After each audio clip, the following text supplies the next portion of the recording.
Hello दोस्तों। तो आज मैं आपको तुलसी माता की कहानी सुनाऊंगी।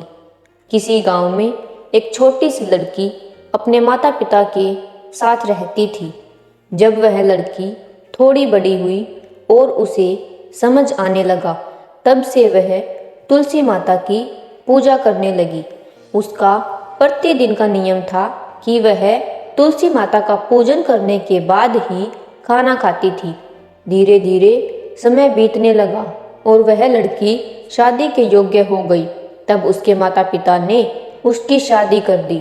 शादी के बाद उसके माता पिता ने उसे एक तुलसी का गमला दिया। अब वह लड़की ससुराल पहुंच गई। ससुराल में बहू प्रतिदिन सवेरे उठते ही तुलसी पूजन करती, फिर उसके बाद ही खाना खाने बैठती थी। उसकी दो जेठानियां भी थी। वे दोनों उसका मजाक उड़ाती थी।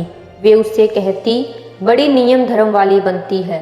उन दोनों को उससे बहुत ईर्ष्या होती थी, इसलिए वे दोनों तुलसी जी का गमला छुपा देती थी।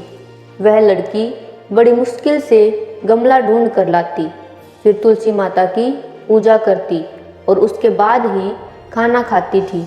जब जेठानियों ने देखा कि फिर लड़की गमला ढूंढ कर ले आती है, तो एक दिन उसकी जेठानियों ने गमले को बहुत दूर फेंक दिया। लड़की ने गमले को बहुत ढूंढा, लेकिन लड़की को गमला नहीं मिला। वह गमला ढूंढते ढूंढते परेशान हो गई और बहुत दुखी हो गई।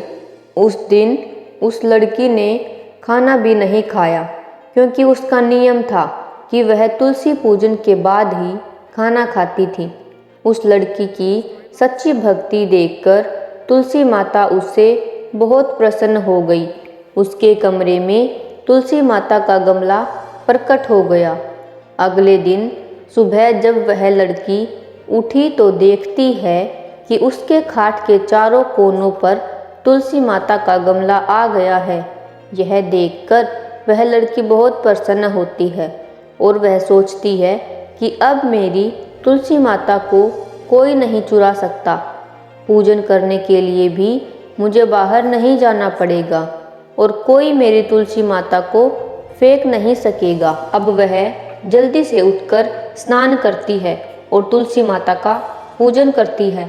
जब वह खाना खाने बैठती है तो उसकी जेठानियाँ उसको देखती हैं और उसका मजाक उड़ाने लगती हैं। वो कहती हैं कि देखो, देवरानी का नियम धर्म पूरा हो गया। फिर जेठानियाँ देवरानी से पूछती हैं कि क्यों, तुलसी जी की पूजा कर ली क्या? तब देवरानी धीरे से कहती है, हाँ कर ली। तब जेठानियाँ बोलती हैं, कहाँ से कर ली? पूजा गमला तो फेंक दिया था। तब देवरानी कहती है, दीदी देख लो, मेरे कमरे में खाट पर तुलसी जी लग रही है। फिर जेठानियाँ अपनी देवरानी के कमरे में जाती हैं। वहाँ खाट के चारों कोनों पर तुलसी के गमले देखती हैं। फिर जेठानियाँ अपने किए पर बहुत शर्मिंदा होती हैं और अपनी देवरानी और तुलसी माता से क्षमा याचना करने लगती हैं।